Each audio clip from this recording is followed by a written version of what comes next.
Outline the incisal edges with incisal halo white. Apply incisal blue to the approximal ridges and incisal areas. This color liquid can only be applied once to Prettau 2 and Prettau 2 dispersive, while on Prettau 3 and 4 typologies, 2 brush strokes may be used. Color the occlusal fissures with Fisher Brown. Use cervical orange on the cervical areas. And next to the previously colored occlusal fissures. Dentin shades are applied from the cervical area to the tooth neck. Each brush stroke increases the color intensity. Apply a proximal gray to the contact points of the interproximal spaces to achieve separation and depth.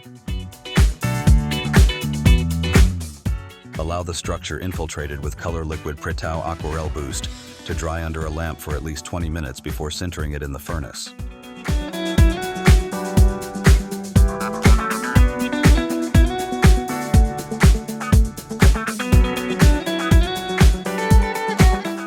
Highlight the cusp tips and, optionally, the secondary fissures with incisal halo white.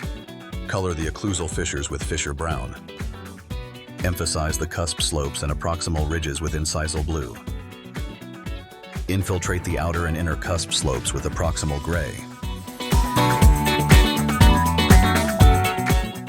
Apply cervical liner to the center of the occlusal field to reproduce natural depth. Use the same liquid also in the cervical area. Apply cervical orange next to the occlusal fissures.